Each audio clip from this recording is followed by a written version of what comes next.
Good day everyone, Loki here once again with another video, and today I want to talk about FairFight. In case you didn't know, FairFight is an anti-cheating measure that is being used by a couple of games. In a blog that DICE released just before the Battlefield 4 beta, they actually announced that they are going to use FairFight alongside with Punkbuster. If you look at what FairFight does, it's all actually great. Instead of looking on your PC itself like Punkbuster or VAC does, it actually is server-sided, which means that it only looks at stats, or it only looks at what's happening from the outside. This means that it's not sending screenshots without your consent, and that it's not doing weird stuff on your PC without the game running or without you being in the server, since, well, it's not actually on your PC at all. But at the same time, that it's great that it only looks at stats from the outside, so it's not actually running on your PC at all. It's horrible because it only looks at stats, which means that if you are a great player, or you are a pro player, or you are just doing amazing all of a sudden because you come out of the elevator on Shanghai and you kill 6-7 people, you might just all of a sudden get kicked or banned from the server because, well, you weren't kicking that much as a minute ago, so you can't do it now, right? At this point, you have to ask, what's different from an admin who's like power hungry and kicking people from their server because, well, he just got 4 headshots in a row, so he must be a hacker? Because that's basically what FairFight is doing, but automatically. In case you didn't know, a little bit over a year ago, they actually implemented FairFight on a couple of servers in Battlefield 3 just to test it out. It wasn't too successful, as you can see in the background. This is footage from ytbalki. I'm not sure if that's how you pronounce his name, but check his videos out. He actually gets killed by FairFight. As you can see, he goes on a little rampage, and then all of a sudden he gets killed.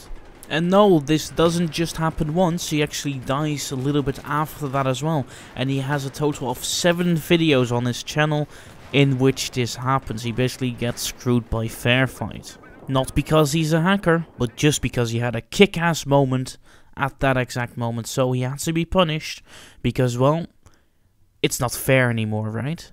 Of course, that was just a little test they did in Battlefield 3 just to test it out. And Battlefield 4, they are actually building it from the ground up with the team. So it will probably be a lot better than the little test in Battlefield 3, of course. At the same time, I don't want to be auto-killed when I'm doing awesome all of a sudden. I don't want to be banned all of a sudden because I had an awesome moment back in that one match. So they better tweak it a lot. I mean, they have to be absolutely certain that it's a hacker. Otherwise, you can throw the system out of the window.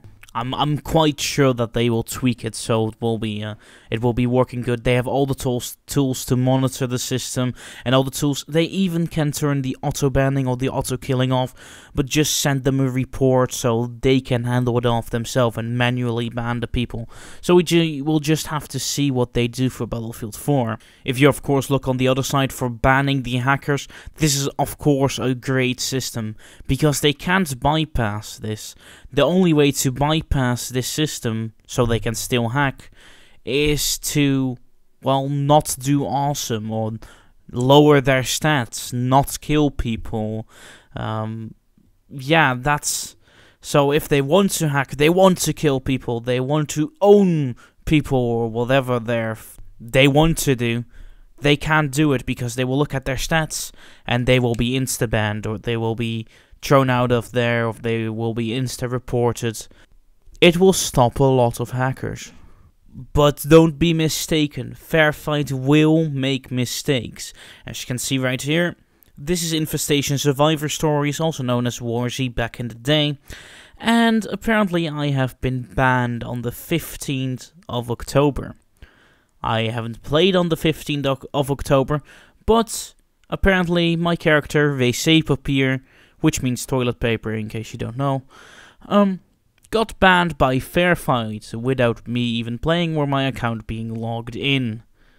Which is quite weird. As you can see, I'm permanently banned because the brilliant guys at Scammer Point Non-Productive decided to automatically ban people.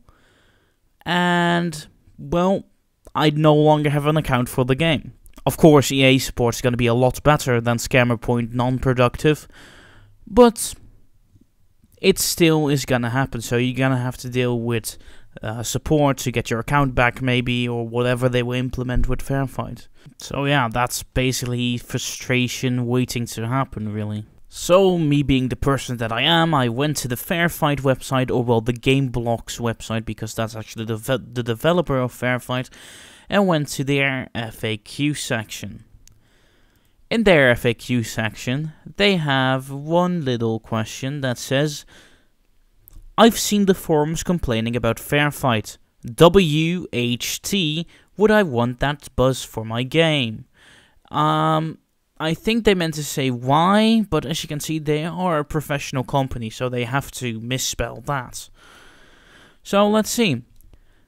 All we ask is that you consider the source. Hackers complain and complain loudly when they get punished. What it means to us is that FairFight is doing a good job. So basically, because I complained, because I was banned, for no reason whatsoever, because I absolutely despise hackers on the face of this planet. Except white hat hackers. You rock! Apparently I'm a hacker because, well, I complain loudly, or, well, if I complain, then I complain loudly, and I'm being punished. So, yeah, it's just a silly answer from them. They're not actually addressing it, but whatever. Also, a little bit above that is, why should I pay for FairFight when I have VAC for free? Or well, VAC is free, because if you use Valve's anti-cheating software, you don't have to pay anything for that. What is their answer? You get what you pay for. Yeah, I can see that from your FAQ, misspelling Y. Anyway, guys, it's, as you can see, quite frustrating to be banned by FairFight, and their FAQ really doesn't do anything to help you. And if you have a company that's banning you, or well, basically the company of the game, in this case, Hammerpoint Interactive or Scammerpoint Non-Productive, whatever you want to call them, isn't really doing anything to support, you're gonna be banned for a long time. In case of Infestation Survivor Story, a lot of people have been banned by FairFight. A lot of people who say they haven't hacked, and I'm pretty sure I haven't hacked. As far as I'm aware, I don't hack, I hate hackers, so why am I banned? Nobody knows, nobody can tell me. People have been banned for months without an answer by this company, by FairFight. And, well, apparently if they complain, they are hackers. You see, FairFight is doing a good job. Of course, like I said, EA will probably do a lot better job, customer support-wise, if you ever were to be banned by FairFight, which I highly doubt that they will just use FairFight to ban you from Origin, which that would just be insane, losing all your games because FairFight said you are a hacker. Then EA will probably help you a lot better than a Scammer Point non-productive, so don't worry about that. Anyway, guys, if you found this somewhat interesting, if you like my little rant that I had right there, whatever, you can like the video, you can subscribe to my channel, you can all do all the good stuff people on YouTube want you to do. I'm not even able to talk anymore. Anyway, guys, I'm gonna say see ya later.